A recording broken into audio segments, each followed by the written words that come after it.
Señorita Jennifer, ya puede encender su micrófono. Buenas noches, bienvenida al Cartel Paranormal, la historia. Buenas noches, Dami. Buenas noches. Sí, es que voy a contar dos historias que me pasaron. Resulta que en el 2015 yo tenía mi bebé de 3 meses de nacido, lo tenía paseándolo porque era llor y llor y no podía dormir. Entonces yo lo estaba paseando, yo vivía en los apartamentos balcones de Valdepeñas, los que quedan al lado de Sameco, en Cali. Esos apartamentos dan hacia el polideportivo de Los Álamos, del barrio Los Álamos. Ok. Resulta que esa es una cancha grande y en toda la esquina hay una ceiba. Hay un reflector ahí y la luz de ese reflector alumbra debajo de esa ceiba. Entonces yo estaba ahí paseando el niño ese día, como casualidad había lavado las cortinas. Y yo no sé, no me dio por no colocarle nada a la ventana. Cuando me dio por mirar para allá, había un tipo de negro con extremidades largas, o sea, era altísimo, por ahí de unos 2 metros yo creo. Y extremidades largas, esos pies largos y delgados, y la cabeza todo era de negro y tenía como una niña, o sea, una mujer por ahí de mi estatura, unos 60 más o menos, la tenía de la mano y era con un vestido blanco acampanado y me estaba mirando desde allá y el niño grité, o sea, lloraba. Cuando yo me asusté, yo dije, esto no es normal y moví a mi esposo, que en esos días dormía en la otra pieza porque le tocaba ir a trabajar. Lo llamé y le dije, Álvaro, venga, asómese y verá. Cuando él se paró, él se sobaba los ojos, no lo podía creer, es que el tipo era muy alto. Sí. Él arrimó y se sentó en el balcón y miró me dijo, vaya, atienda al niño. Se quedó ahí mirando, pero yo desde la sala seguía mirando y eso daba vueltas. O sea, empezó a dar vueltas, ya no me miraba, estaba intacto mirándome, ya no, sino que era dándole vueltas a Haseiba, eran como las 2:30 de la mañana, siguió dándole vueltas. Y Álvaro se sentó en el balcón y eso dándole vueltas como el niño no paraba de llorar, yo le fui a preparar el tetero, pero yo ahí mismo fui a salir y él me dijo, no, no, ya se escondieron detrás de un matarratón, todavía está ahí como un arbusto que hay, todavía está ahí ese arbusto, y ahí se escondió eso. Y yo me puse a investigar por internet y resulta de que ese mismo personaje con las características como yo lo vi, lo han visto, es en Zarzal. Unos tipos de negro altotes, por ahí encontré un archivo como de eso, y es el mismito que nosotros vimos, pero los han visto solos. Yo lo vi con una niña de la mano, o sea, una persona, una mujer bajita, pero tenía un vestido blanco acampanado, como antiguo. ¿Nunca más lo volvió a ver, Jennifer? No, porque vendimos el apartamento porque el niño pues nació le faltó oxígeno al nacer, parálisis cerebral, nos dieron la silla, ese cuarto piso lo vendimos. Le pregunté a la señora que lo compró y dijo no había visto nada. Pero ahora a día le pregunté, pero, o sea, eso fue impresionante. Oiga, qué fuerte eso que vio, pero bueno, afortunadamente no se volvió a presentar. ¿Y lo otro que me quería contar, Jennifer? Pues sí, es que mi papá, cuando yo tenía 8 años, mi papá encontró una huaca indígena allá en Ah, mi pueblo, en Ricaute Valle. sí. Pues resulta de que en esa huaca mi papá encontró dos narigueras, encontró una muñeca como un maniquí, como de teja, pero mi papá con la pica, porque mi papá hacía ladrillo, la partió.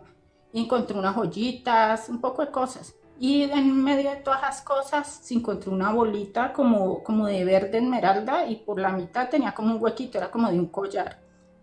Pues resulta que mi papá eso lo envolvió en un trapito y lo mantenía en el bolsillo. Después de que mi papá encontró ese collar, mi papá nos contaba que empezó a ver una sombra bajita negra detrás de él. Y eso le jalaba. Cuando mi papá se acostaba a dormir, mi papá, como era chapado a la antigua, él doblaba el pantalón y lo metía bajo la almohada. Pues esa cosa como que le jalaba el pantalón pidiéndole eso. Mi papá ya desesperado, pero no sabía qué pedía porque había encontrado varias cosas.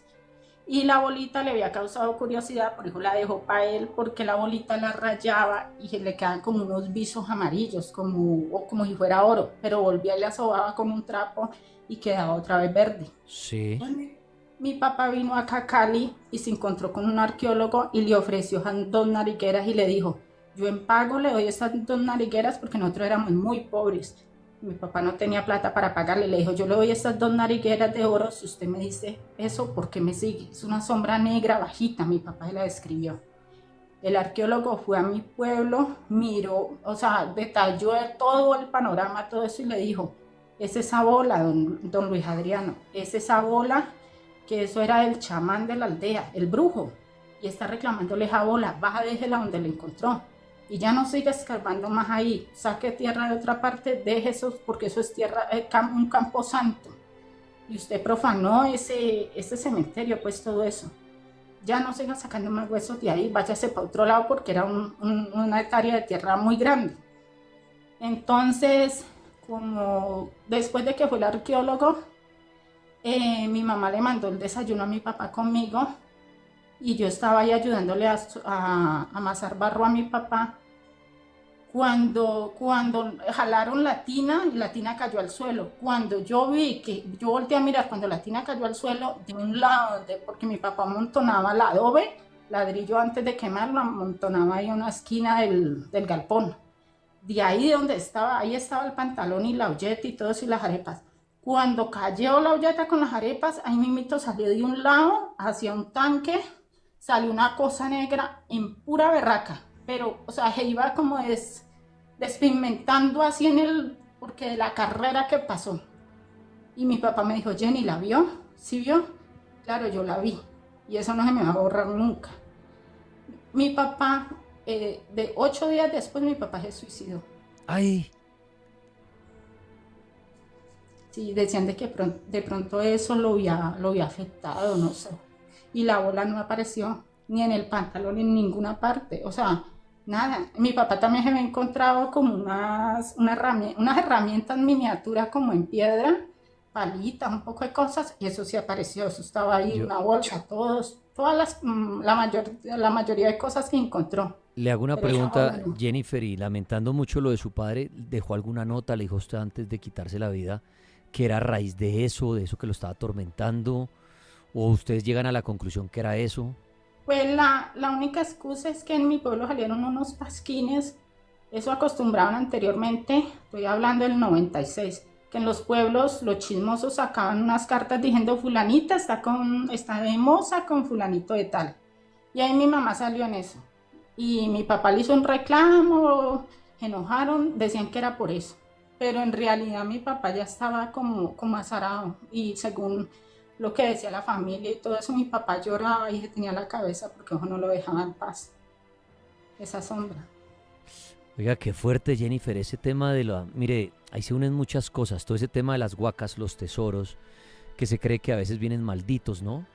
Que a veces Ujú. traen como ese espíritu maligno y mucha gente dice, y qué pena pues lamentándolo de su papá, mucha gente No, diría que no era para él eso, porque a veces las guacas se le muestran es a alguien, de pronto dirá alguien, no, es que él se la encontró y no era para él y por eso al tomarlo le pasó lo que le pasó, empezar a ver ese espíritu, todo eso. Hay gente que dice que las guacas pues se le muestran al que es. O sea, es un tema bien difícil, sin una verdad absoluta, ¿no? Hay gente que dice, no, se han enguacado y no pasa nada, otros le tienen mucho respeto, otros le tienen miedo, porque sí dicen que eso trae maldición. Y mire el final de sí, esta historia tan fuerte, lamentando lo de su padre, sí, y yo creo que usted se lo atribuye más a eso que a lo del chisme de su mamá. Eh, sí, porque en realidad mi papá era, o sea, mi papá era machista, pero yo sé que mi papá nos quería mucho. Es más, mi papá se lo tomó el veneno a las 9:30 de la mañana, ese 28 de junio del 96, y él despertó a las 11 y él le decía al médico, no, yo a mis muchachos los quiero mucho, yo eso no lo vuelvo a hacer, pero resulta que toda la tarde vomitó unos coágulos de sangre, una cosa verdosa, y como a las 9 de la noche empezó a temblar y a las 11 se murió.